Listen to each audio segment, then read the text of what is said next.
Ya, y Bueno, Bueno, pues buenas noches. Adelante. muchas gracias, Olga. Muchas gracias al Partido Comunista y al Núcleo de Mujeres.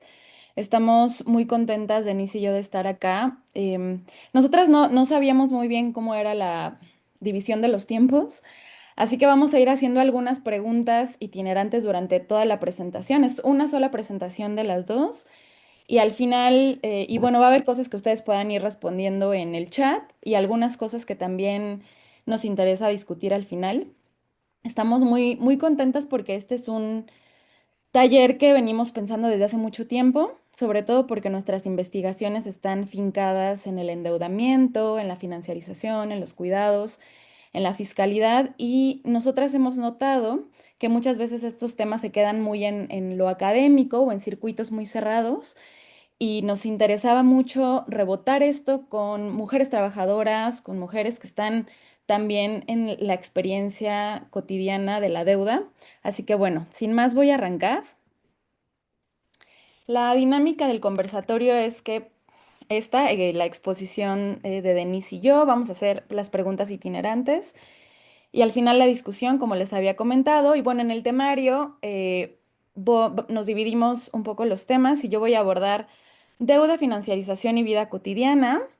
Después pensar qué implica sacar del closet a la deuda. Posteriormente, la propuesta de nosotras, que es la pedagogía popular de las finanzas, esa ya la va a ir abordando Denise. Y posteriormente, ¿qué implica pensar en una desobediencia financiera? Que ahí también nos interesa mucho que ustedes vayan pensando y también vayan eh, echando a andar su imaginación política sobre lo que implicaría desobedecer la deuda, ¿no? Entonces, bueno, como para empezar con un meme, nos gustaría que ustedes pusieran en el chat cómo se sienten hoy después de su jornada laboral y bueno, por estar acá en el taller, que pongan ahí el número de gatito, en la escala de los gatitos que está ahí en la pantalla, cómo se sienten hoy para también nosotras ir, digamos, ir viendo cómo está nuestro público, ¿no? O sea, ustedes que también van a ir participando con nosotras, ¿no? Entonces, bueno, me gustaría comenzar diciendo o abriendo con una pregunta muy simple en realidad, pero a la vez muy compleja, me la robé de una serie que se llama Fargo. Y la pregunta sería, ¿por qué deben pagarse las deudas? Y creo que es una pregunta que vale la pena hacernos, porque naturalmente y en automático creemos que las deudas deben pagarse porque así funciona el sistema financiero. Y hay algo que seguramente todas hemos notado, que es que en realidad la deuda tiene una centralidad en la vida cotidiana de todas en este sistema económico, ¿no? También me gustaría sondear, si ustedes quieren ir participando en el chat, si se consideran personas endeudadas o si tienen alguna deuda, que ahí que vayan poniendo si sí o si no, porque también es parte también del proceso en el que nosotras nos insertamos de pedagogía popular, poder hablar, digamos, sobre estos temas, ¿no? Y bueno, para pensar qué implica estar en deuda, me gustaría hacer un breve recuento desde la antropología, específicamente sacándolo de un libro de un antropólogo anarquista que se llama David Graeber, en donde va a señalar que básicamente la deuda es transhistórica, es decir, no es un invento del capitalismo, la deuda existía antes del capitalismo, antes de que existieran monedas, y es parte de la vida humana desde hace miles de años. Y digamos, lo importante de ir analizando esto es identificar que aunque la deuda puede ir cambiando, la forma en la que es utilizada esta deuda, eh, digamos, en el capitalismo es muy particular y es muy peculiar, ¿no? Y bueno, vamos rápido con este recuento histórico. Básicamente las primeras economías de crédito se remontan a Mesopotamia y a Egipto entre el 3500 y el 800 antes de Cristo. Y esto es antes de que existiera siquiera el dinero moneda o el dinero metálico, como les decía anteriormente. Las deudas se registraban en estas tablas de arcilla y esto es clave porque existían, ay, perdón, porque existían cancelaciones periódicas de estas deudas que se registraban en arcilla, y estas cancelaciones de deudas se llamaban los jubileos bíblicos.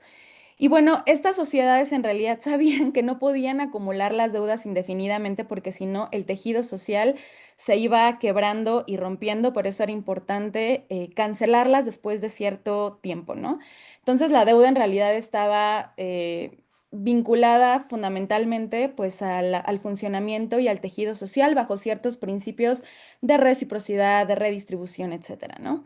Por otro lado, entre el 800 antes de Cristo y el 600 después de Cristo ya aparece la moneda metálica en Grecia, India y China, y con ella una cuestión nueva, básicamente que los ejércitos necesitaban pagar a los soldados.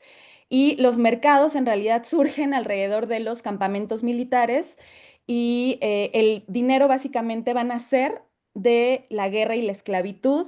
Aquí hay, por ejemplo, toda una discusión en la economía, sobre todo con Adam Smith, que escribió La riqueza de las naciones, porque él decía que la economía y básicamente el dinero había empezado con base en un trueque, en que las personas, como no lograban truequear directamente sus productos, entonces surgió el dinero. En realidad lo que vemos es que el dinero tiene un interés bélico o responde a un mercado de guerra más que a este mito más armónico que tiene que ver con el trueque y esa transición aparentemente armónica hacia el dinero, ¿no? Allá hay toda una discusión entre economistas que se ha dedicado a desmitificar esta idea de Adam Smith, ¿no?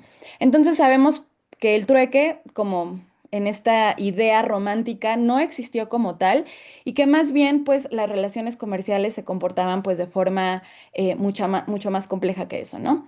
Por otro lado, con la caída del Imperio Romano, el metal va a ir escaseando y el mundo vuelve en gran parte a las economías de crédito, sobre todo en lugares de Oriente, que van sofisticando los sistemas de crédito. Existe todavía, por ejemplo, en Oriente el sistema Hawala, que es una red de transferencias de fondos y deudas basada enteramente en la confianza y en el honor personal entre comerciantes. Eso todavía existe, todavía se pone en juego y incluso también ha ido mutando hacia formas de intercambio económico que se ha denominado como una economía como de tráfico o una economía criminal, ¿no?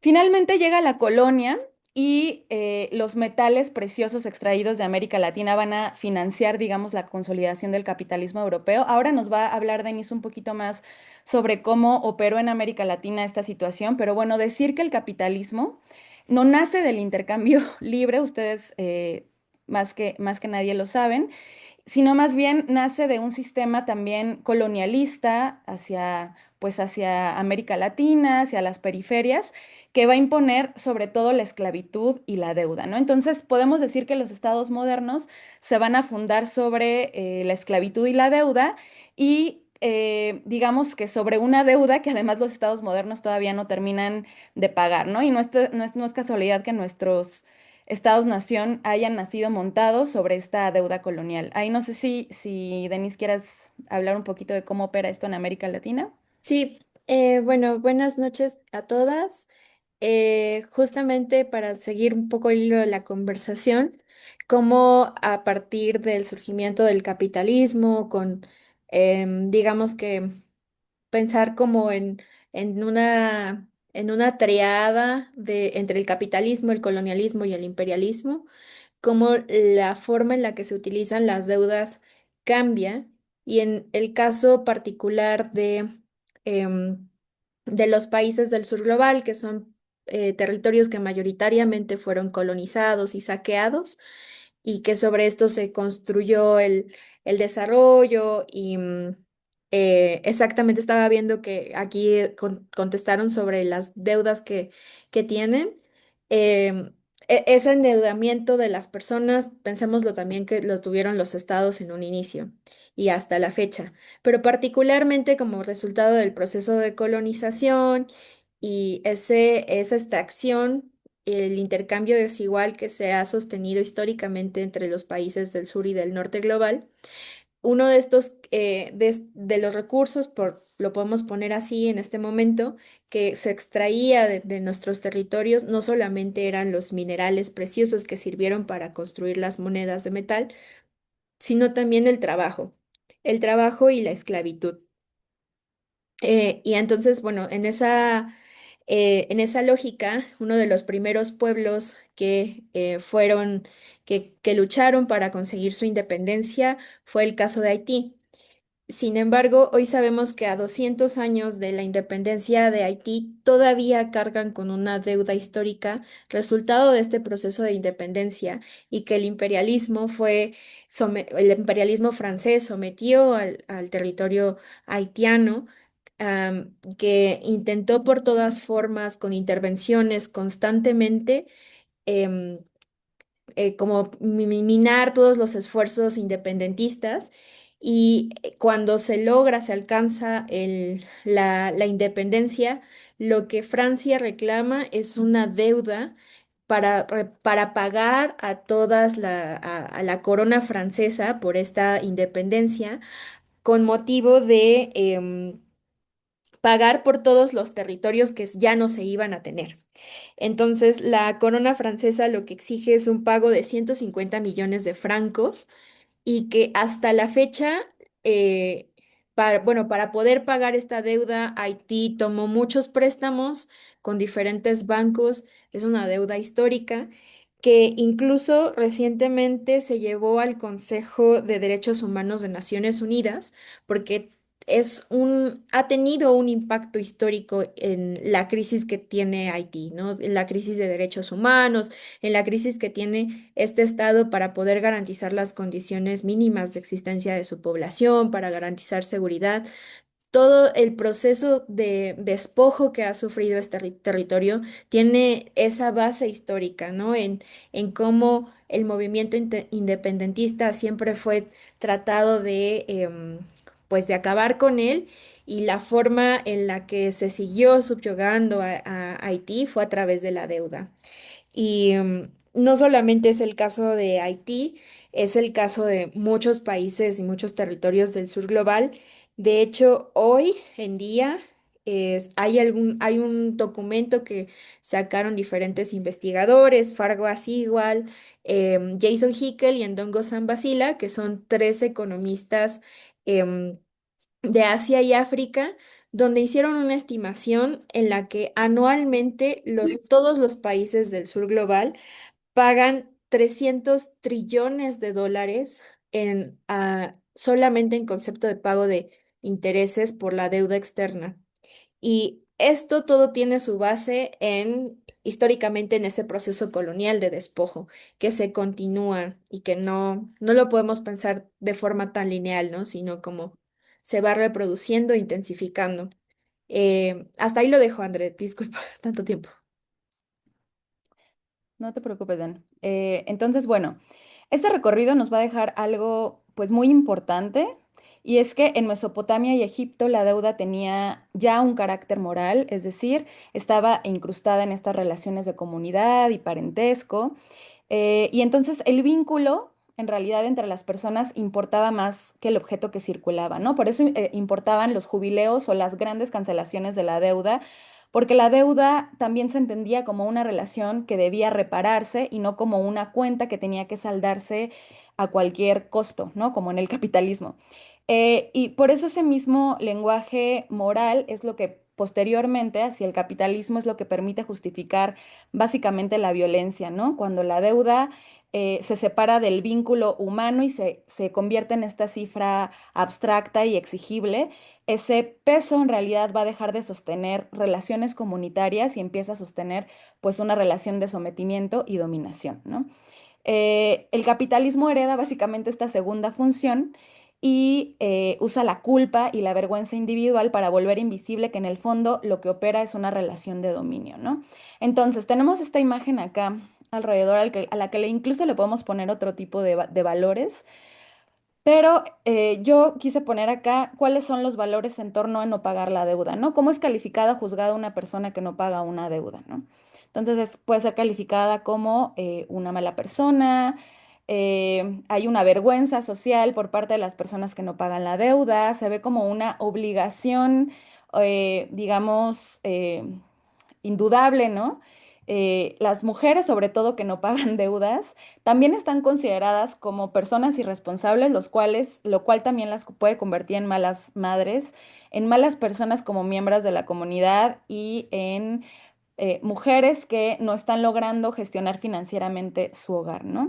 Históricamente las mujeres han sido asociadas a ser buenas pagadoras. eh, Han sido incluso asociadas naturalmente a ser buenas pagadoras, casi que por ser mujer son buenas pagadoras. En realidad lo que sabemos es que hay toda una estructura social que presiona muchísimo más a las mujeres para presentarse como buenas pagadoras, lo que las hace muchísimo más rentables para las instituciones de financiamiento, sobre todo las instituciones de microfinanciamiento. Por ejemplo, en las carteras de microcrédito, 98% de la cartera va dirigida a las mujeres, ¿no? Las mujeres son las que más busca tener estos préstamos pequeños. Ahora vamos a ir viendo por qué las mujeres son objetivo de estos préstamos pequeños y no de estos grandes préstamos de los cuales suelen ser más objetivo los hombres, sobre todo los hombres blancos, ¿no? Y cómo está bien visto que los hombres blancos o los hombres de clases altas tengan una deuda, pero está muy mal visto que una mujer o que una población feminizada de clases bajas, racializada, tenga esa deuda, ¿no? Acá quería ponerles este ejemplo, también pensando en que los feminismos del sur global llevan mucho tiempo señalando algo muy concreto, ¿no? Que la culpa, digamos, de la deuda, de la gestión financiera, recae sobre todo en los cuerpos feminizados y la que no paga es no solamente es irresponsable, sino todo esto, ¿no? Es mala madre, es mala vecina, y este, digamos, este rol de gestora financiera queda muy vinculado al rol de madre, ¿no? O al rol de mujer que ayuda o que apoya en un colectivo o en una comunidad, ¿no? Y frente a esta moralidad que tenemos del lado izquierdo de la presentación, de que las mujeres son buenas pagadoras y que por eso hay que darles más crédito. Hay un libro muy interesante que se llama La deuda impagable de Denis Ferreira da Silva y ella va a decir que la racialidad también va a determinar los resultados de la extracción de capital. Lo piensa sobre todo a partir de la crisis hipotecaria de los Estados Unidos en 2007, donde a las personas racializadas se les asignaron tasas de interés hipotecario mucho más altas porque normalmente pues son sociedades, la sociedad estadounidense es una sociedad bastante segregada, en donde las personas racializadas son las que menos tienen un trabajo formal y por lo tanto no pueden probar ante las instituciones de financiamiento que tienen un sueldo, un salario, una ganancia. Hay una serie incluso de instituciones que ya existen en Estados Unidos y América Latina que van a medir el riesgo de las personas según su género, según su raza, según su trabajo, según el lugar del que vienen, según su situación migratoria. Estas instituciones se llaman Micro Risk Institutions y básicamente lo que van a decir es, tú eres una persona racializada, mujer, con un trabajo informal, por lo tanto, vas a tener un nivel de riesgo mucho más alto para estas instituciones de financiamiento, ¿no? Bien. Me gustaría aquí también hablar de este concepto muy, pues digamos que está en la boca de muchas personas, que es el concepto de financiarización. Está en los medios, lo vemos en los periódicos, está en los artículos y básicamente lo que me gustaría también ir sondeando acá es si ustedes saben cómo opera la financiarización ahí o qué es la financiarización, poner en el chat si lo han escuchado. En realidad, decimos que la centralidad de la deuda para la vida en el capitalismo ha ido creciendo, digamos, con las décadas, ¿no?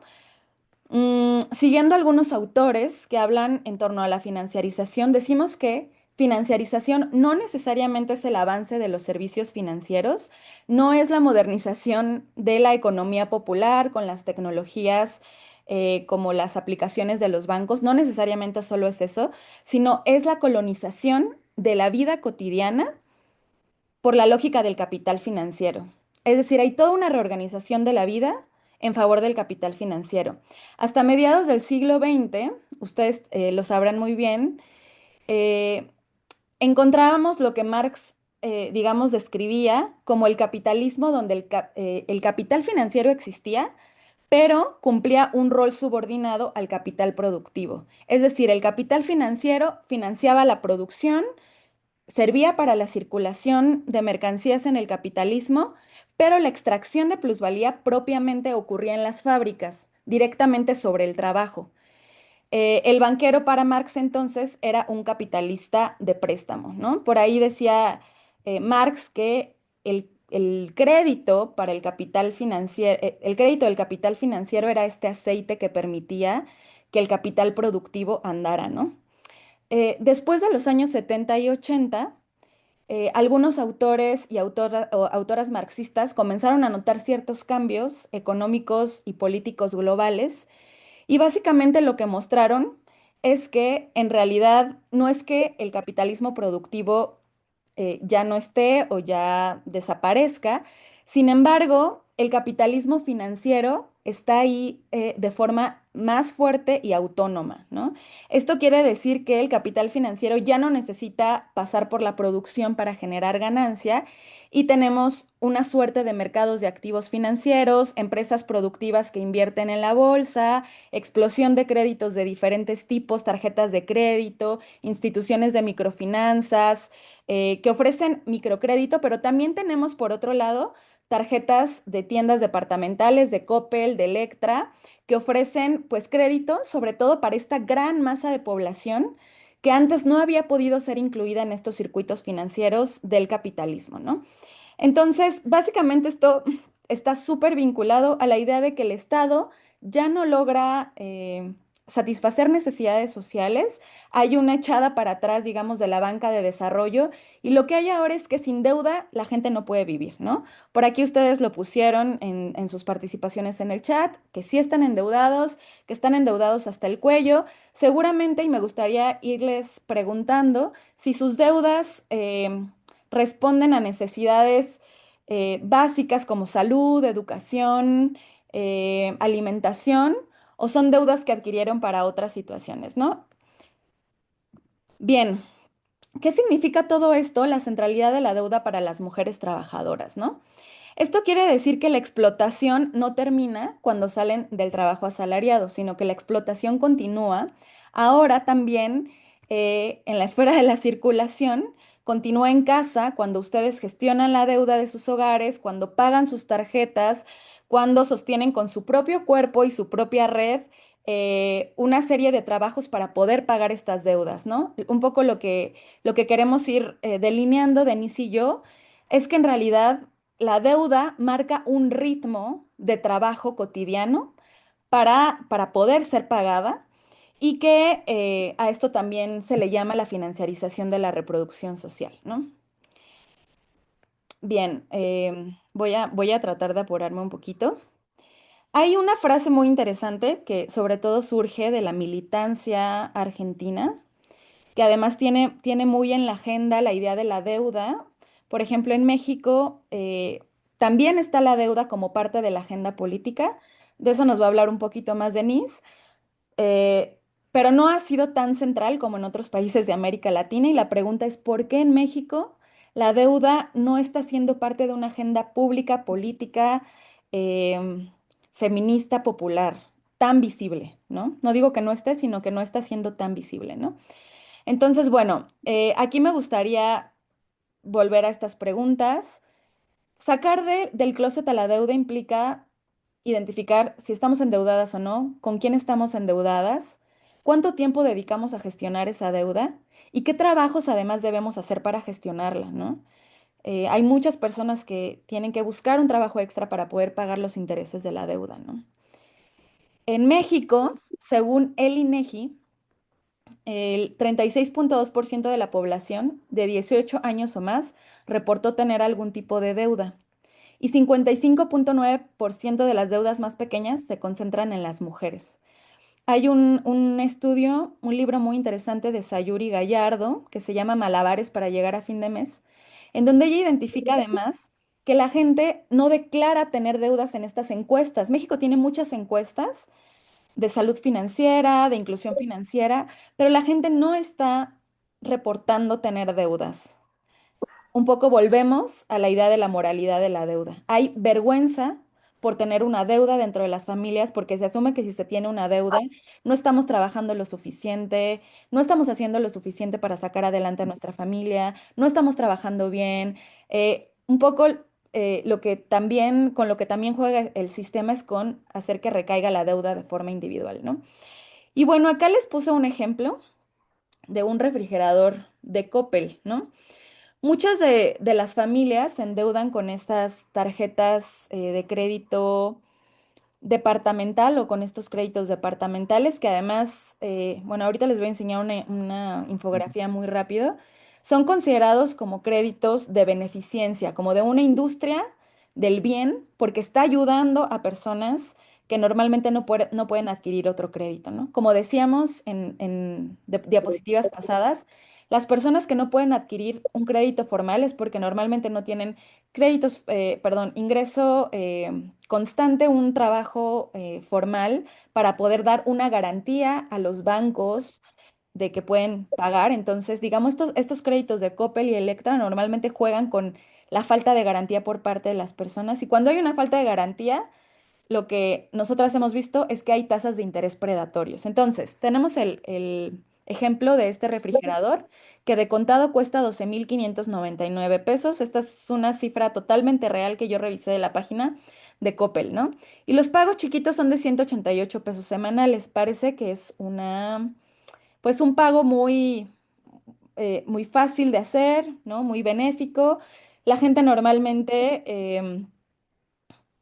más bien, hay una especie de producción de información asimétrica. Esto quiere decir que no se da la información completa. Entonces la gente dice, bueno, si son pagos pequeños de 188 pesos semanales, pues por supuesto que puedo hacerlo, ¿no? Lo que pasa es que la demás información sobre cuántas semanas son queda oculta.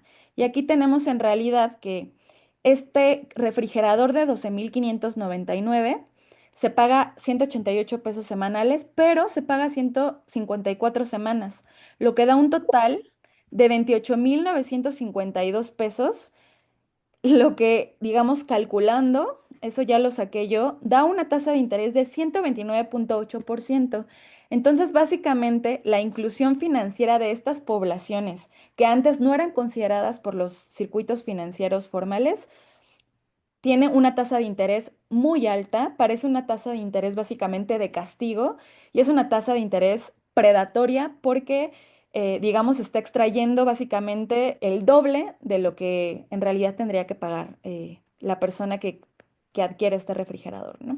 Y bueno, acá les pongo una infografía que salió en redes sociales sobre cómo operan estas instituciones de tiendas departamentales, pero acá hay una mirada positiva, ¿no? Parece que se ve que es una institución benéfica porque ayuda a que personas que no podían tener antes un electrodoméstico, una motocicleta, un celular, puedan ahora tenerlas.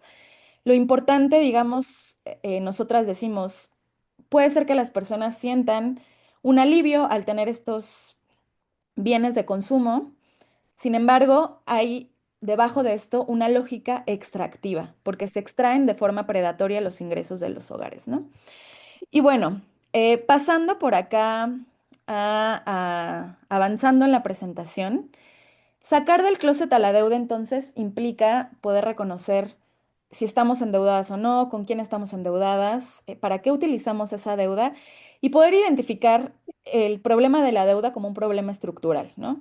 La propuesta básicamente es que frente a la educación financiera que nos venden en redes sociales, en la televisión, en los manuales, podamos ejercer o practicar la educación popular desde una pedagogía popular de las finanzas, ¿no?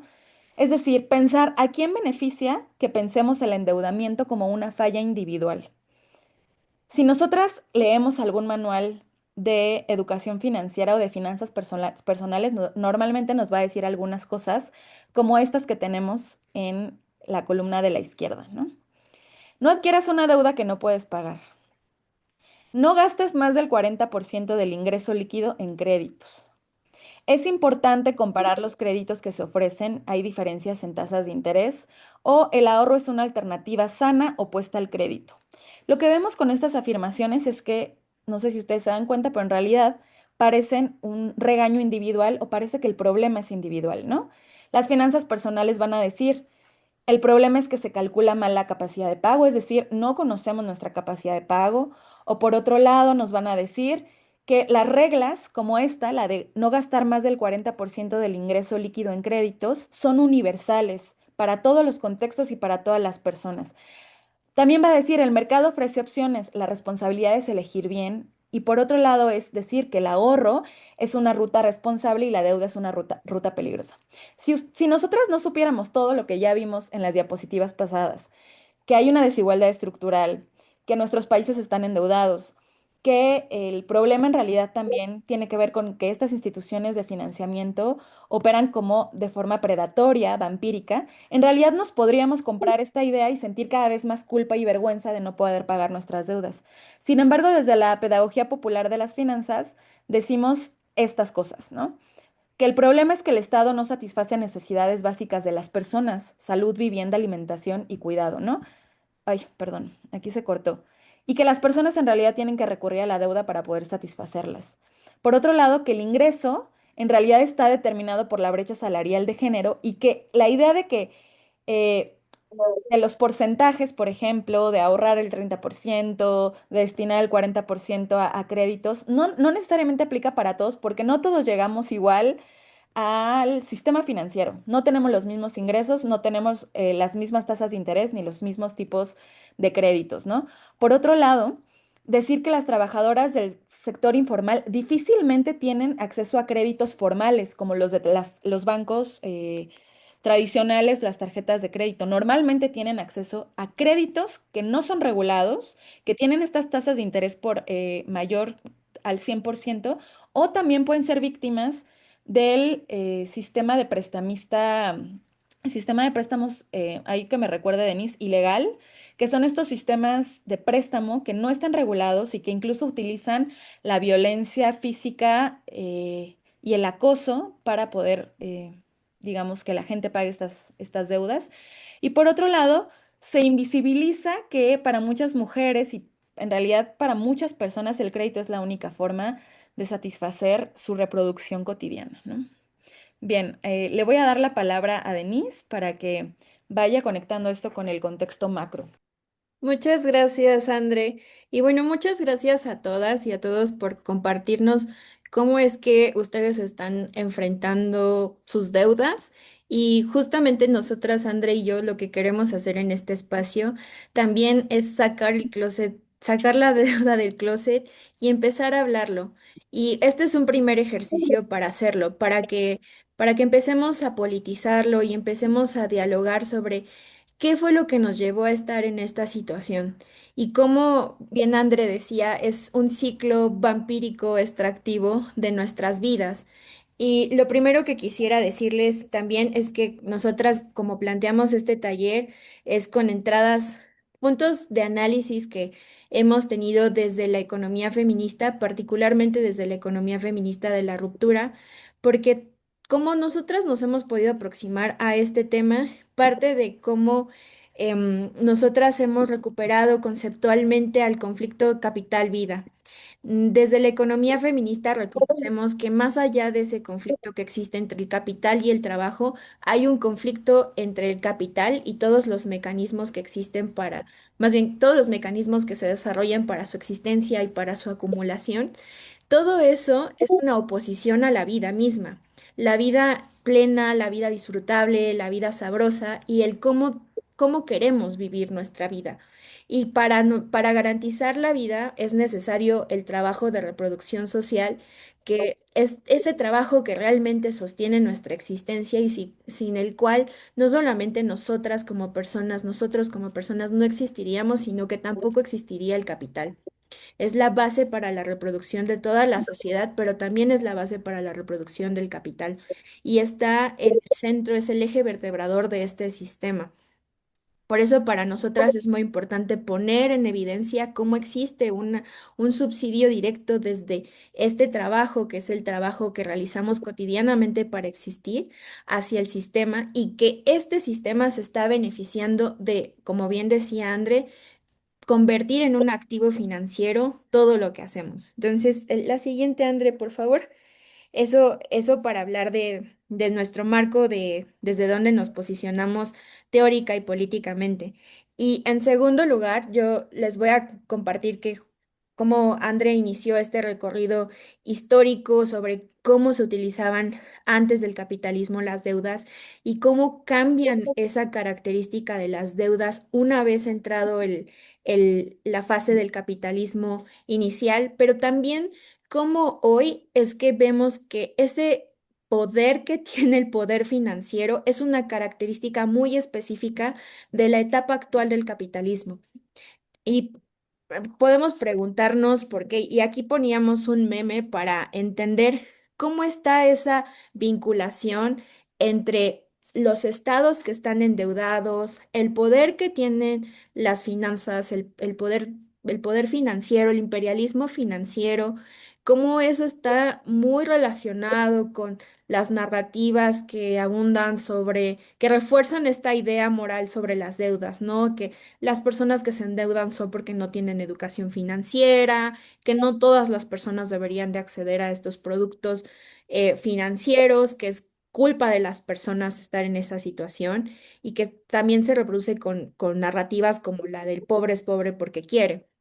Cómo todos estos tres elementos en realidad hacen parte de una misma problemática que tiene que ver con esta caracterización contemporánea del capitalismo y que hoy vemos que el capital busca siempre las formas más fáciles y rápidas de sostenerse, de obtener ganancias y de hacerlas exponenciales, ¿no? Entonces, uno de esos mecanismos muy rápidos para obtener ganancias es a través del convertir todo en un activo financiero.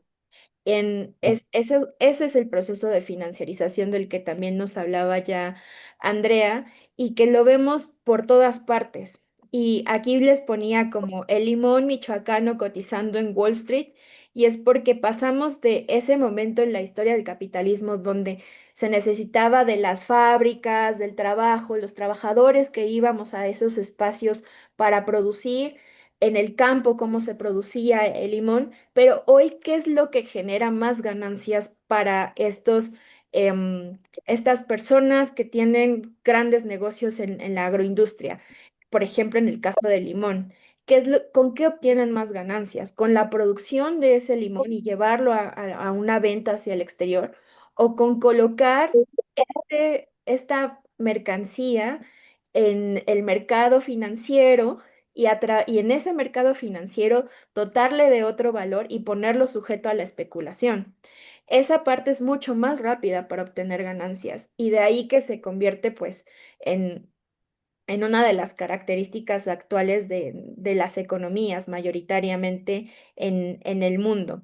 Y por eso vemos ese cambio del sector primario, el sector secundario, ahora el sector terciario, los servicios, entre ellos los servicios financieros. Y en segundo lugar, lo que les quería decir es que, ¿qué nos lleva a adquirir esta deuda? Y que como bien por acá lo ponían en el chat, vemos también un cambio en la adquisición de deudas de las personas.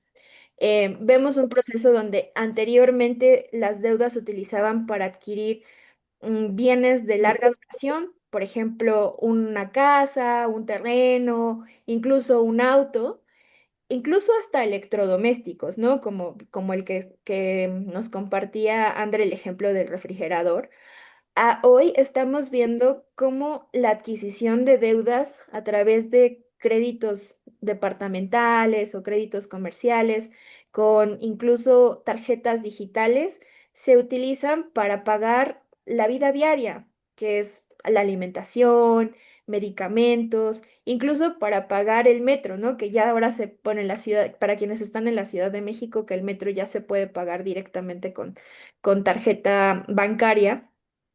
¿Cómo es que hay ese cambio, ¿no? En el uso que le damos al crédito. Pero ¿de dónde viene todo esto? Y André ya nos ponía los ejemplos en la lámina pasada. Es porque los estados han dejado de cumplir con el rol principal que tienen, que es el de garantizar derechos. ¿Y por qué los estados han dejado de garantizar derechos? Principalmente porque están totalmente desfinanciados y porque han entrado en procesos de austeridad y de ajuste estructural, donde lo primero que se recorta son los sectores que justamente sirven para redistribuir recursos y para atender necesidades básicas en servicios públicos como los de salud, como los que están orientados a la educación. Y entonces, al tener menor capacidad para proveer esos servicios, las personas seguimos necesitando de tal. Y hay un proceso también de privatización de estos servicios, una búsqueda de ganancias por parte del capital a través de ese proceso de privatización, que luego entonces solamente se puede pagar por muy pocas personas y las otras personas que no tenemos ingresos suficientes para pagarlos en el mercado a esos precios, terminamos endeudándonos para acceder a estos mismos servicios. La siguiente, André, por favor. Y bueno, todo esto que les estoy contando sobre también cómo los estados adquieren deuda y que lo hablaba al principio, de cómo es que mayoritariamente los territorios del sur global son quienes están más endeudados y que esta crisis de deuda no solamente es de las personas, sino que ese mecanismo donde se transfiere de los estados que adquieren deudas para poder garantizar los pisos mínimos de su operación, pero que a- al mismo tiempo no se van a eso, se van a pagar el gasto en el cobro de intereses que la deuda genera para los países y eso trae procesos de ajuste estructural que luego terminan en este círculo vicioso. Y entonces también quisiera aquí compartirles esa visión que se tiene sobre la deuda como una irresponsabilidad de las personas que no cuentan con ingresos suficientes para, básicamente, para productos y servicios básicos. Es una visión muy distinta de la que se tiene de las personas ultra ricas. Y esta idea que tenemos de los multimillonarios, de las personas que más dinero tienen en el mundo, como el Elon Musk o Jeff Bezos, e incluso en nuestro país con, por ejemplo, Ricardo Salinas Pliego u otros personajes que nos imaginamos como si tuvieran ellos muchísimo dinero en efectivo disponible en sus bolsillos, pero la realidad es que no es así y que mayoritariamente estas personas, la mayor parte, sí, la gran parte de su riqueza está en activos. Y lo que suelen utilizar estas personas para seguir enriqueciéndose y además para no pagar por esa riqueza que tienen, es convertir esos activos en deuda. Entonces, está esta visión de compra, pide prestado y muere, muy popularizada en el sector financiero, en el sector empresarial y en los ultra ricos, como una estrategia para poder seguir pues generando riqueza y para tener intereses sobre lo que ya tienen. ¿Y cómo es que lo hacen? Es que utilizan las acciones que tienen y las propiedades como garantía para pedir grandes préstamos. Y eso a su vez es una estrategia para evadir impuestos, para no pagar lo que tienen que pagar por esta posesión. Esto lo que les permite es tener liquidez, es decir, tienen poseen grandes propiedades de tierra, poseen incluso, como ahora vemos este proceso de gentrificación en las ciudades, poseen estos grandes territorios y espacios inmobiliarios, los sujetan, los ponen como garantía para solicitar préstamos y eso les da liquidez. Entonces, básicamente se sostienen sus ingresos, sus ganancias con deuda. Y es paradójico el caso de este señor de Grupo Salinas, que su riqueza se ha hecho con base en la deuda, ¿no? Y en señalar a las personas que, como bien André nos compartió el caso de Grupo Electra, que es parte de este grupo, abusan de las personas con grandes intereses, con una estrategia de pagos chiquitos que en realidad son grandes intereses. Y a su vez este señor sostiene su riqueza también en deudas y que incluso ustedes pueden ver que hay algunos procesos de juicio contra sus empresas en algunos otros países por esos porque todo esto forma parte de ingeniería contable que utilizan para, pues, para evadir pagar lo que deben, en lo que le deben al Estado por concepto de impuestos, y que, bueno, también sabemos que en el caso de lo que sucede en nuestro país, tiene una deuda millonaria con el SAT, ¿no? Que se rehúsa a pagar. Entonces también podemos ver aquí como esa distinción y esa moralidad distinta sobre las personas que tienen menos recursos, menos ingresos y los ultra ricos. La siguiente, André, por favor. Entonces, ¿qué hacemos con todo esto que realmente nos hace enojar y que estamos em, en una etapa de la vida donde vemos que si que la deuda más bien la estamos utilizando para nuestra existencia y que vemos cuáles son los grandes intereses y que como decían, estamos con la deuda hasta el cuello? ¿Cómo le hacemos para que esta sensación no se convierta en una sensación que nos lleve a problemas de salud? Muchas personas en el mundo que tienen que lidiar con estas deudas se enfrentan a procesos donde se pone en riesgo su salud física y mental. Las personas, los acreedores, los prestamistas, van generando mecanismos muy coercitivos, muy violentos para cobrar estas deudas también en los espacios de ilegalidad, de préstamos ilegales, se van generando estos mecanismos súper coercitivos y lo cual nos tiene en una situación que nos puede inmovilizar. Entonces, nuestra propuesta para cuando les proponemos hablar de desobediencia financiera es que esa indignación que sentimos al ver quiénes son los que realmente se benefician de las deudas y quién en realidad es quien debe más, ¿no? La deuda es con nosotras, es con nosotros, es con nuestros territorios que por años han sido saqueados, que nosotras también por años hemos sido saqueadas de nuestros cuerpos, de nuestro trabajo y que estamos en una situación de endeudamiento. ¿Cómo podemos cambiar la lógica y la narrativa detrás de esto? Entonces, la propuesta de la desobediencia financiera y de la autodefensa financiera es eso, romper con el tabú que tenemos sobre em, quiénes están endeudadas, quiénes están endeudados, por qué. Y aquí les ponía un meme, ¿no? De yo imaginando que México le gana a Inglaterra, muy, muy a propósito del Mundial, con gol de último minuto de Morita y que en un acto de bondad Vancomer me perdona mi deuda de 85, de 95,000 pesos. ¿Cómo no solamente nos quedamos en ese sueño de que mágicamente los bancos decidan perdonar nuestras deudas? ¿Cómo podemos armarnos de recursos y de herramientas para hacerle frente? Y entonces ahí es donde hablamos de la autodefensa financiera. La siguiente, André, por favor. Y yo lo que les quiero compartir, lo que queremos nosotras compartirles, es algunas estrategias que hemos visto sobre todo en Argentina, pero que hago un paréntesis para recuperar también parte de la historia de México, porque desde el año 93 surge este movimiento del Barzón como un movimiento de deudores, ¿no? Y que seguramente algunas personas de las que están aquí lo recordarán, y que entre el 2001 y el 2002, son años donde la crisis en Argentina fue muy fuerte, se crea a través de este grupo, este movimiento del Barzón, una conferencia internacional de deudores de la banca aquí en México, que incluso tuvo su sede en Monterrey, como un espacio para unificar las luchas contra el sistema financiero.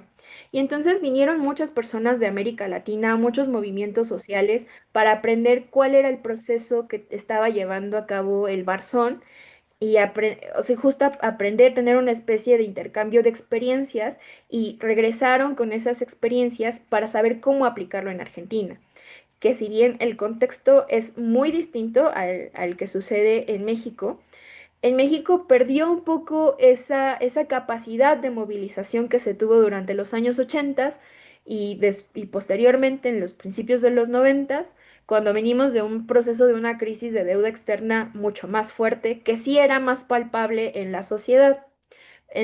Entonces, solamente para recuperar esa transmisión histórica, aquí lo que ustedes pueden ver es una campaña de comunicación que sacó un grupo en Argentina que se llama Movida Ciudad, donde lo que nos dicen como ejercicio de autodefensa financiera es que tenemos que conocer qué podemos hacer cuando estamos endeudadas, endeudados, qué es lo que debemos hacer y qué es lo que no debemos hacer. Entonces es una especie como de botiquín de primeros auxilios entre casos de deuda. Si nos atrasamos con el pago una semana o un día, saber qué pasa con los intereses, si después no solamente pasó un día o una semana, sino estamos ya a meses donde no hemos podido pagar y se están incrementando esos intereses y ya empieza la presión por parte de las entidades financieras y escala, escala, escala y entonces luego vienen las amenazas y estas estrategias muy violentas y coercitivas. La propuesta que aquí les presento es el conocerlo, tener las herramientas para entender qué es lo que está sucediendo con nuestras deudas y también para desindividualizarlas, más bien colectivizarlas. Y por eso aquí dice, toda mora o toda deuda que tenemos es política. Hay que politizarla, hay que hablar entre nosotras sobre eso y cómo podemos enfrentarla. Otra estrategia de autodefensa financiera, la siguiente, por favor. Eh, este es un manual que han diseñado en Córdoba, Argentina, para incluirlo dentro de los manuales de educación básica, educación secundaria y la educación que sería en nuestro caso como el bachillerato y la preparatoria, que es paulatinamente que desde la educación pública las niñas, los niños, las y los adolescentes vayan entendiendo algunos elementos sobre recursos económicos y transacciones, planificación y gestión de las finanzas, el riesgo y beneficio de las decisiones económicas y financieras y el entorno económico y financiero. Aprender de estos cuatro elementos en conjunto lo que permite es desindividualizar o colectivizar esa narrativa sobre las finanzas personales, ¿no?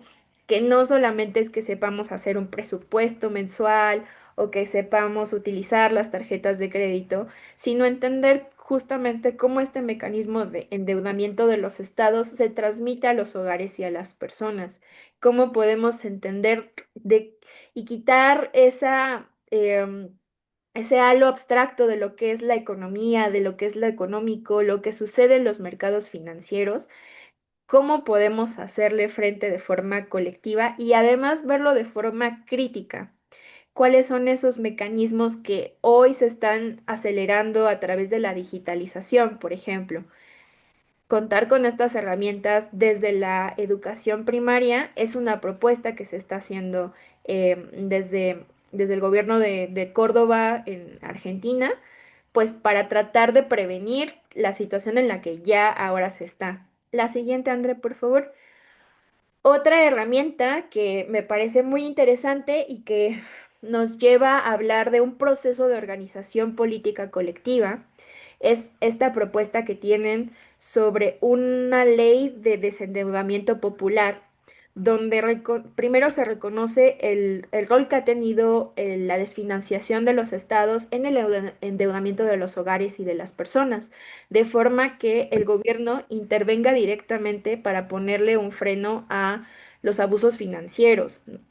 En primer lugar, están proponiendo aliviar económicamente a los hogares sobreendeudados, negociar colectivamente para frenar los excesos por parte del sector financiero extractivo, reducir la dependencia que se tiene con prestamistas informales, que se ha convertido en un problema cuando empiezan a cruzarse más allá de la informalidad de los préstamos, la ilegalidad de los préstamos, que está vinculado con otras economías ilegales y que entonces también tienen mecanismos muy violentos de cobro.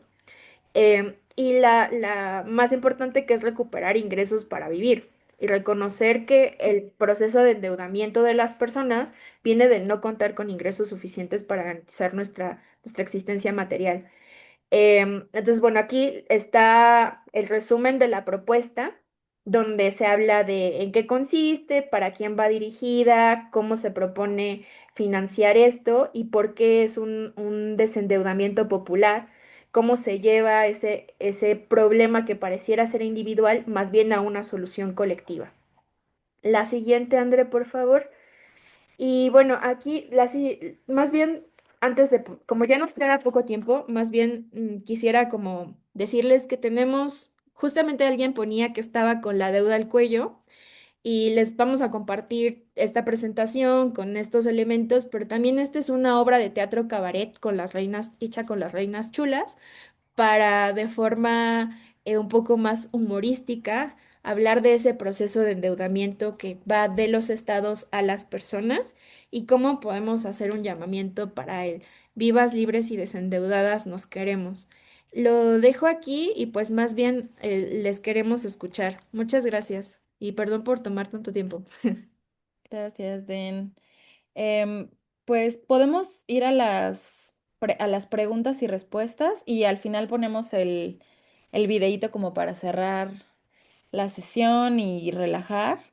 Y bueno, nada más agradecerles mucho porque además esta es una herramienta que está en desarrollo en realidad, pero que nos interesa ir testeando y probando y también que nos den retroalimentación sobre qué otras cosas les gustaría que tuviera, digamos, un taller sobre la desobediencia financiera o el endeudamiento. También decir y ya con esto cierro, que me parece muy importante ejercitar, por supuesto, la imaginación política, pero también ver qué ejercicios hay a nuestro alrededor. Este ejercicio, por ejemplo, del Barzón, que es un ejercicio que se hizo en México y que fue un referente para América Latina, pero que también sabemos que están las cajas de ahorro colectivas, ¿no? Las tandas, incluso grupos de amigos y amigas que se juntan para ahorrar colectivamente o para prestarse con tasas de interés bajas o fijas o generar fondos comunes, ¿no? Entonces, también escucharles y saber, pues, en qué les resuena todo esto. No sé si alguien quiera decir algo. Por supuesto, solamente recordarles que cada participación tendrán 3 minutos para que nos alcance el tiempo y estamos en tiempo. O sea, estuvo la presentación bastante fluida. Me parece también que es importante pues, entender algunas reflexiones, por ejemplo, el caso de Eric Hobsbawm. Eric Hobsbawm señaló en la historia del siglo XX que la humanidad, por primera vez, depende de los servicios. Y este gran problema de haber dejado la agricultura, la industria, como fuentes, ¿no? Fuentes de ingresos, como fuentes de vida, bueno, pues es parte de esta realidad. También en el asunto de esta identificación, esta invitación que nos hacen a identificar cuáles son realmente nuestras necesidades y las deudas que adquirimos, pues vaya que es una apertura a este diálogo. Adelante, ¿quién quiere? ¿Quién quiere tomar la palabra? Así que levanten su mano.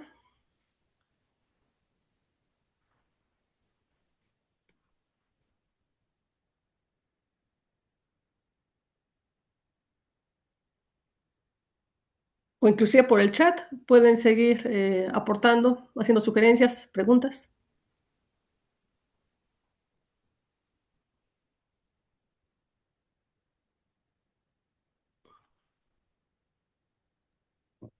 Bueno, igual entendemos que no es un tema tan sencillo de poner en conversación colectiva, pero como bien decía Andrea, queremos hacer un primer ejercicio y escuchar su retroalimentación nos ayudaría muchísimo.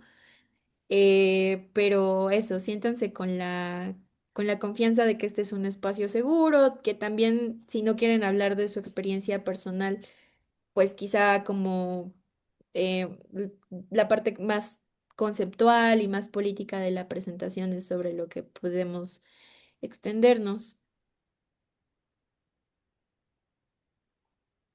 Habría también que hacer algún planteamiento sobre este sentido de las deudas, porque a final de cuentas sí hay una cultura de endeudamiento y hay una necesidad de ubicar que la deuda puede ser por inversión o consumo.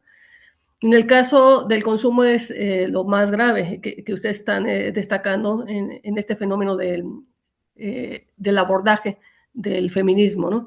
Cómo las deudas en esta idea de moralidad pues están siendo adquiridas por mujeres. Entonces, creo que hay muchos planteamientos que nos están permitiendo esta reflexión.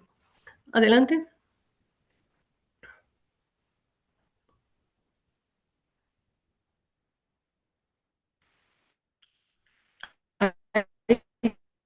Timidez.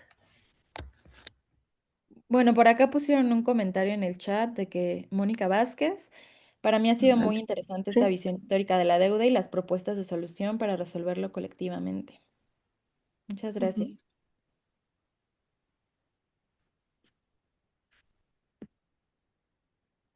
Salud. Gracias, Salo, adelante. gracias, Olga, gracias, Andrea. Justamente Mónica me dio, yo estaba pensando cómo elaborar mi pregunta y justamente Mónica me dio la pauta para elaborarla. Ha sido, sí, en efecto, muy interesante las propuestas de solución para resolverlo colectivamente. Pero ¿cómo colectivizas esta demanda? Justamente porque estamos arrastrando, que es un problema eh, individual, que lo consideramos individual. A mí me gustó mucho cómo nos están haciendo ver, claro que es un problema estructural y cómo te encaminas a solucionarlo de manera colectiva, a discutirlo de manera colectiva, a plantearlo de manera colectiva. Vamos, lo veo un poco más complicado que pues cualquier otra demanda que nos lleva colectivamente a hacer un plantón, a hacer un mitin, a hacer una marcha, etcétera, ¿no? Y precisamente porque de pronto ocultamos que tenemos deudas o porque no estamos claros, porque qué vergüenza, como dijo aquí alguien, con qué vergüenza decir que estoy endeudado hasta el cuello, ¿no? O sea, ¿qué mecanismos o qué pasos podríamos dar para colectivizar las soluciones? Gracias.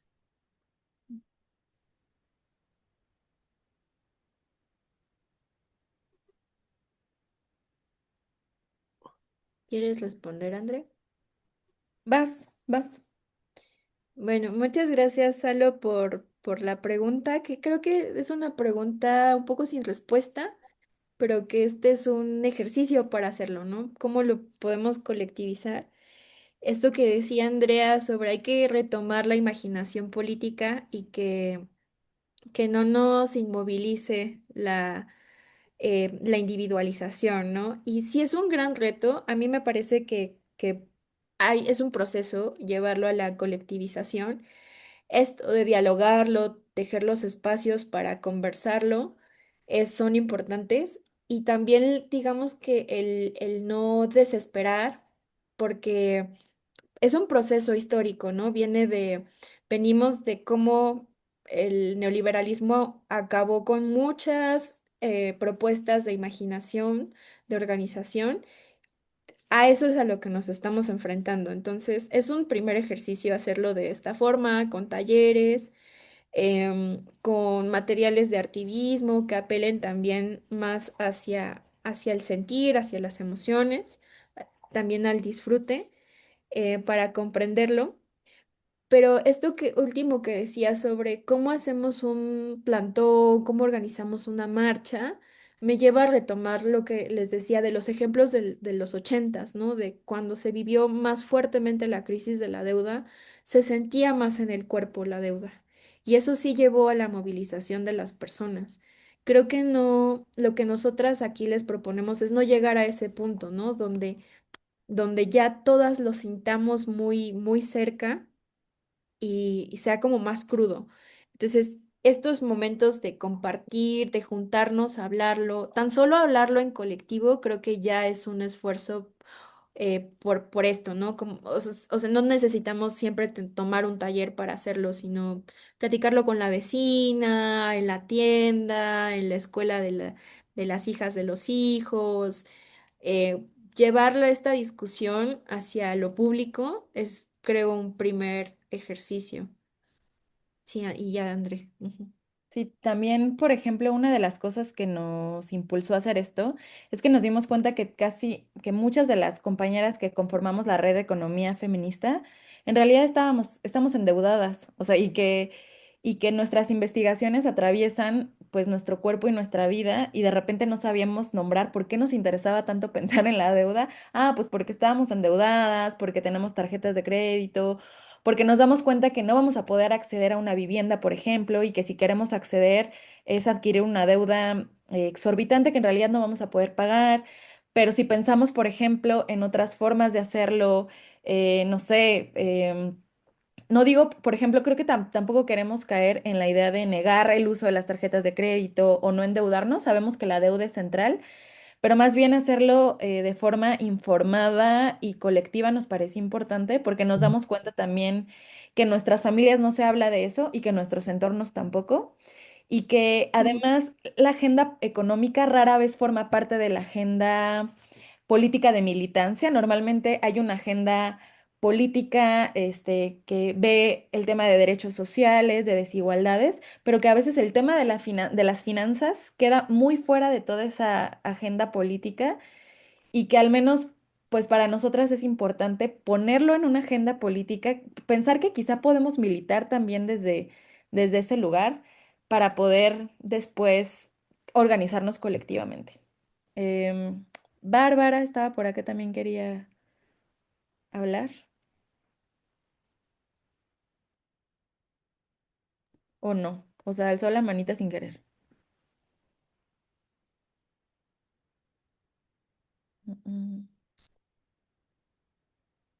Creo que no, no está. Quizá estaba viendo cómo abrir su micrófono. Esperamos un ratito y ya. A ver, sí.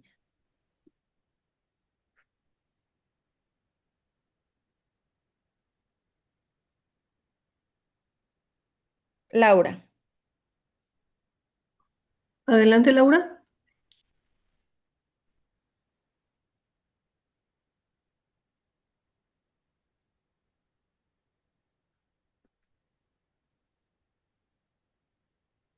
Laura, ¿no tienes abierto tu micrófono?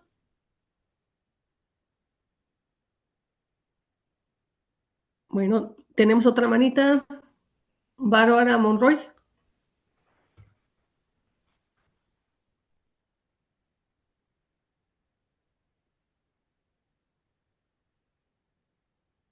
O si no, que lo pueden también escribir en el chat. Hay mucha timidez el día de hoy. Da miedo desobedecer. Sí, sabemos que no es un tema fácil tampoco. A ver, En la ya me puedo historia, escuchar. adelante, Soy Laura. adelante, Asunto. Laura. Ahorita que estaban hablando de todo este asunto de la deuda y las propuestas que hacen de ciudadanizar, ¿verdad? La deuda. O sea, me lleva a pensar que no queda más que la organización social, porque como ustedes señalan, todo el mundo estamos endeudados. Y muchos, por el consumismo, lo que sea, tenemos ¿cómo se llama? Hacemos también un consumo malsano, también por problemas Claro. y acumulación y todo esto. Entonces, se me hace como complicado que desde ciudadanos se pudiera controlar las deudas, no sé cómo lo han pensado. Y también pienso que se podría hacer como una ley, porque, por ejemplo, los bancos te dan ciertos, um, imponen cierto tipo de interés, ¿verdad? Para los préstamos, ya sea para casas, para lo que sea, para carros, lo que quieras. Muebles de línea blanca, teléfonos, celulares, todo. Entonces, muchas veces los intereses también se exceden, porque a veces cada quien cobra lo que le da la gana. pienso yo, por ejemplo, yo en mi sindicato, pido para un préstamo para comprarme un carro. El sindicato me paga el carro. Yo en lugar de pagarle a la agencia, pago al sindicato. Pero a veces ya pago más al sindicato, que se supone que nos debe de alivianar más, que, o sea, nos cobra casi igual que el banco. Entonces, como que debería de haber una ley que, no sé, que especificara, ¿verdad?, los montos del interés para la deuda. Como una parte también, porque pues muchos no podemos tener nada si no se endeudan. Y muchos tienen la idea también de que no puedes tener cosas si no te endeudas. Entonces, toda la vida estás endeudado. Y muchos también dicen, no, pues vamos a pedir un préstamo que al cabo lo que vale ahorita es el dinero presente y no el dinero futuro. Entonces hay muchas cuestiones también en la conciencia de las personas o de nosotros y de que no asimilamos cómo va este asunto de la deuda. Y bueno, yo apenas las felicito porque es un tema pues medio nuevo, ¿no? Y lo otro también estaba pensando, por ejemplo,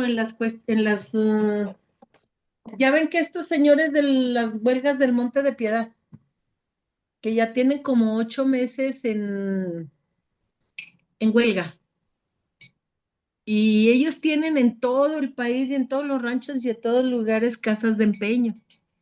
Y en estos 8 o 9 meses que han estado en huelga, los usuarios, no sé, tienen un nombre específico la gente que va a empeñar sus alhajas, sus refrigeradores, sus cosas nuevas, o no sé, para una emergencia, ¿verdad? O sea, detrás de cada cosa que empeñan, pues hay una lágrima de sufrimiento porque consiguieron con algunos a lo mejor, pues sí, sin dinero, ¿verdad? Porque pues si vas a empeñar tus joyas es porque no tienes. O porque vas a empeñar a veces hasta tu licuadora o tus bocinas, no sé. Y entonces aquí quienes se están beneficiando, a pesar de que no se supone que si está en huelga, ¿cómo se le llama a las personas que piden los préstamos? Tienen un nombre específico, no me acuerdo. Este, el, los dueños o ¿cómo se dice? Los accionistas o el grupo que que controla pues a todo el Monte de Piedad a nivel nacional, pues son varios. Y ellos siguen cobrando, a pesar de que está en huelga, siguen cobrándole a las personas la deuda. Entonces sí, son como muchos problemas, ¿verdad? Y cómo ciudadanizar esto de las deudas por ejemplo, con los bancos, con las casas comerciales, etcétera, ¿verdad? Bueno, era un comentario medio disperso a lo mejor porque Está bien. las estuve Gracias. escuchando, pero pues es como que se me vinieron esas ideas, aunque muy deshiladas, Está bien, está bien. pero como ustedes dicen, es un primer esfuerzo al presentar este tema que se me hace interesante e importante para nosotras las deudoras. Muy bien, muy bien. Aquí aparece en el chat algunos mensajitos. En 1994 dice Bárbara Monroy, dejé de pagar todas las tarjetas y me esperé 5 años para salir de buró, para volver a contratar 2 tarjetas de crédito. El caso continúa el mensaje. Ahora me administro con 2 tarjetas. Adelante, Lourdes Mendoza.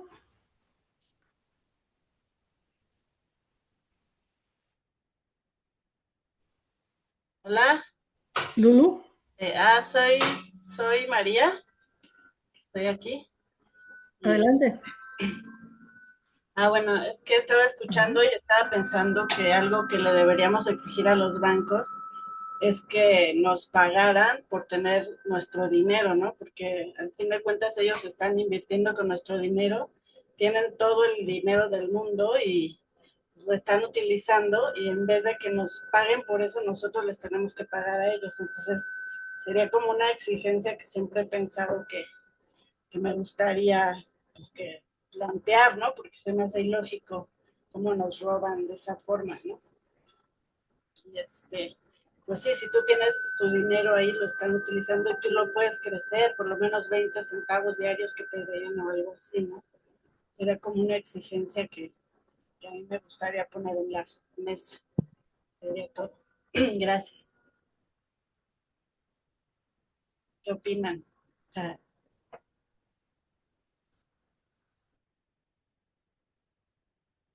No, pues totalmente de acuerdo con eso último.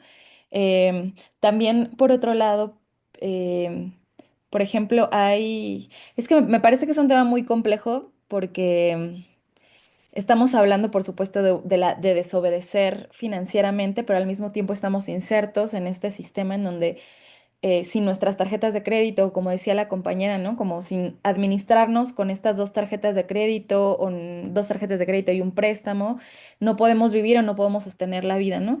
Entonces, un poco lo que apelamos es justo hacer estas exigencias políticas. Por un lado, ponerlas en la agenda. Por ejemplo, el mercado financiero es de los mercados menos regulados en México. No hay un límite para estas tasas de interés o es un límite muy laxo. En el caso de los microcréditos, este límite, sí, es un mercado, por ejemplo, desregulado en el caso de México, que son estos microcréditos para el emprendimiento, donde también se cruza ahí un discurso de tú puedes ser tu propia jefa, tú puedes tener tu propia empresa, tú puedes básicamente ser rica. Entonces, hay una serie de discursos que se cruzan ahí también en... pues en este capitalismo financiero, ¿no?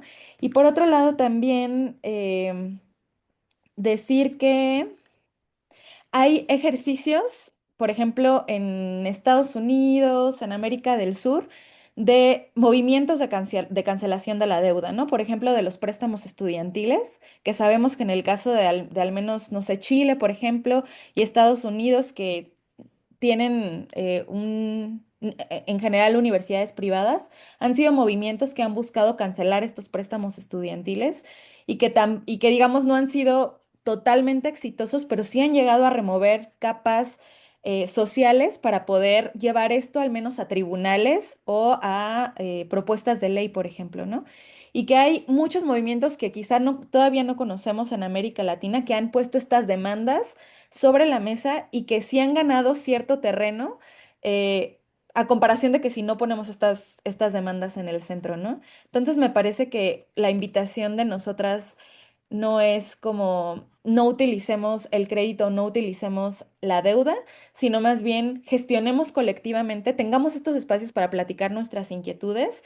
Y ahí por último, nada más decir que en el caso del consumismo, que muchas veces también la idea o el juicio la idea del consumismo se vuelve un juicio personal o individual, de decir es que ella consume mucho y esta persona utiliza mucho su tarjeta de crédito y que como vemos al menos en las cifras de estas encuestas del INEGI que tenemos en México, las mujeres mayormente usan sus créditos y sus deudas, por ejemplo, para alimentación, salud y servicios básicos, y que es importante tener en cuenta eso porque hay algo que está haciendo el Estado o que más bien no está haciendo el Estado, como también decía Denise, que es no satisfacer estas necesidades sociales, no dar servicios y que quizá en lugar de dar un servicio, ayer platicábamos ella y yo, es más fácil darnos un crédito a través de una aplicación. Entonces abrimos Didi, Uber y ya tenemos un montón de préstamos nada más para hacer un clic y que sean aprobados, pero es muy difícil poder ir a hacer una cita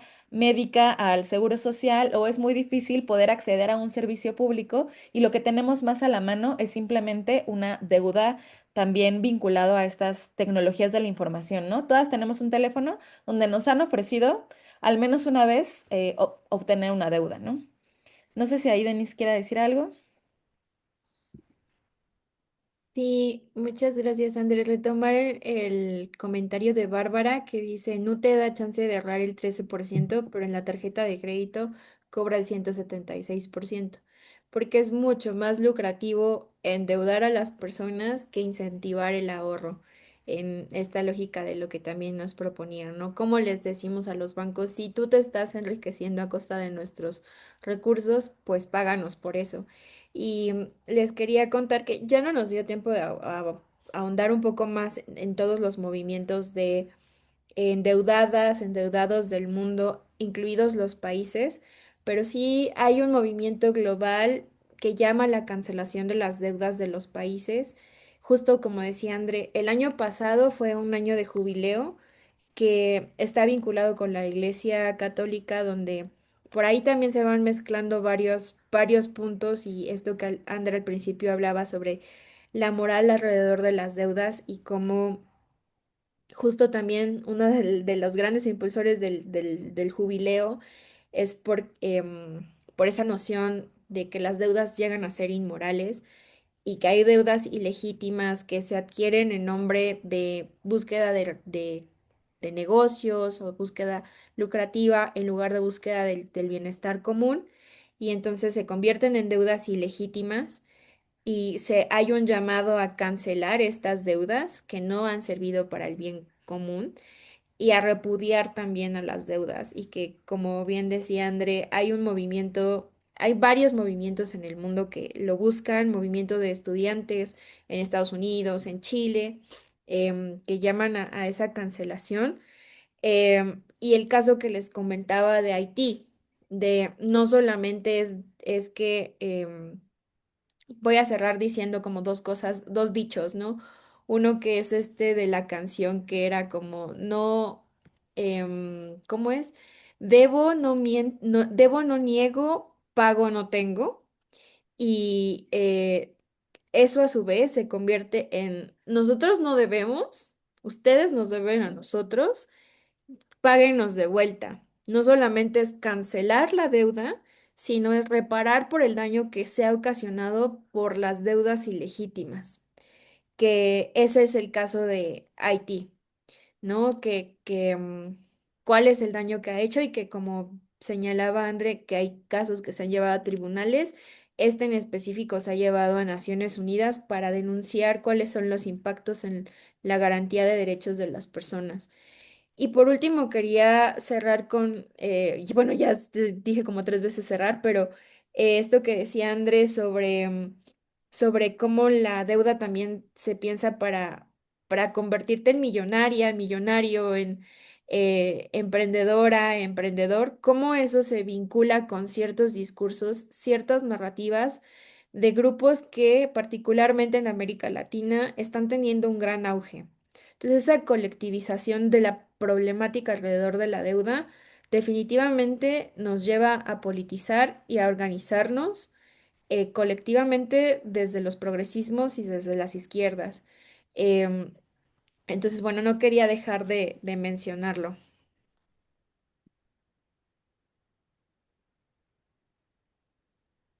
Sí, ¿desean compartir el pequeño video? Sí, a ver si jala y ya con esto nos despedimos. Es ¿Se, hasta el escu- Sí. final, final, se final. escucha? A ver. Creo que no se Los escucha. copilotos tendrán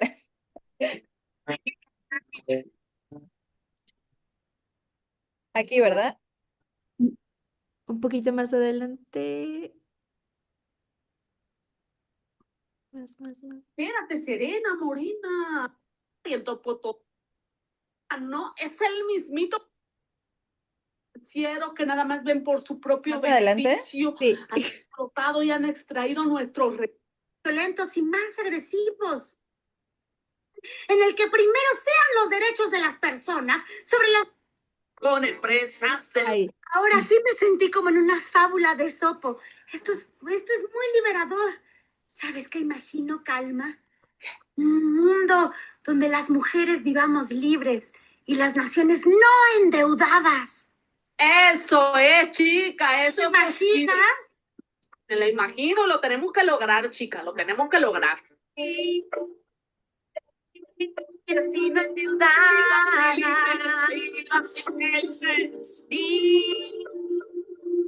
Vivas con dignidad. Vivas y felices.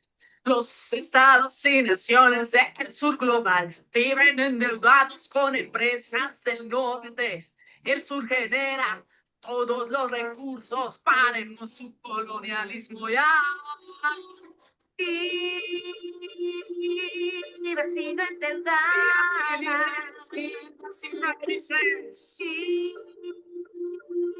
Vivas con dignidad. La deuda es violencia. No te endeudes, derechos humanos y soberanía mundial, justicia ecológica, económica y de género. Vivas con dignidad. Deudas ilegítimas e injustas benefician a los privados. Con la deuda dominan, depredan, socavan. Ya hemos pagado 2, 3, 4 veces la deuda. No solo es aliviar la deuda, es anularla. Vivas con dignidad. Mi vecino endeudada. Vivas con dignidad. Vivas y felices. Anulen las deudas, son colonialistas. Anulen las deudas, son depredadoras. Anulen las deudas, son insostenibles, son ilegítimas. Mi vecino endeudada. Vivas y felices. Vivas con dignidad. Vivas y felices. Que ese dinero se use para centros de salud, para educación y servicios con buena actitud, para protección y para el bienestar, para mujeres, niñas y para todos ayudar. Fuera especuladores. Vivos y felices. Fuera lo neoliberal. Vivas y felices. Soluciona la deuda ya. Terminar con la deuda ya. Soluciona la deuda ya. Terminar con la deuda ya. Soluciona la deuda ya. Terminar con la deuda ya. Vivas con dignidad. Mi vecino endeudada. Vivas con dignidad. Vivas con dignidad. Vivas con dignidad. Mi vecino endeudada. Vivas con dignidad. Vivas con dignidad. Vivas con dignidad. Bueno, pues ya con esto Muchas gracias. nos despedimos. Ay, les quería pasar también, perdón, por el chat, ahora les voy a pasar un juego que hicieron en Argentina que se llama Endeudados, que es un juego de mesa Sí. que también se puede, o sea, que se puede jugar pues con sus grupos, no sé, con el sindicato, con su familia. Les voy a pasar aquí el link para que pueden descargar las tarjetitas y el tablero, lo pueden imprimir y, y ya, bueno, con eso nos despedimos. Muchas gracias. Muchas gracias, Andrea Rodríguez y Denise Vélez, por habernos compartido estas reflexiones en torno a una angustia en que vivimos como sociedad, una angustia que es producto de un sistema capitalista donde se impulsa el consumo, el consumismo, y que además identificaron muy bien el fenómeno macroeconómico, fenómeno del colonialismo, el fenómeno de que América Latina, el sur global, como le llaman ustedes, sí realmente nos ha puesto en este apuro de estar imaginando que las deudas son impagables y que se pagan intereses. Y esto representa, por supuesto, un descuido realmente de las necesidades de cada una de las sociedades. Pues agradecer en nombre del Núcleo Mujeres Conciencia, del Partido Comunista, el que nos hayan compartido, el que nos inviten a reflexionar con ustedes en torno a retomar nuestra autonomía desde el feminismo, desprendernos de este peso, este peso tan impactante sobre las espaldas, ¿no? Sobre las espaldas de las familias, sobre las espaldas de las mujeres. Y bueno, pues muchas gracias. Esperamos que no sea la última vez en que nos comparten estas experiencias y el reto a desobedecer una cultura del consumo y una cultura de la deuda, y a desobedecer las medidas de política económica que en los hechos nos obligan a, pues a seguir con las deudas, ¿no? Muchas gracias. Gracias, bonita noche. Gracias. Bonita noche. Que descansen, bonita noche. Gracias, igualmente, gracias a las dos y muchas gracias a todas, al núcleo Mujeres Conciencia por organizar este tipo de actividades tan interesantes. Gracias.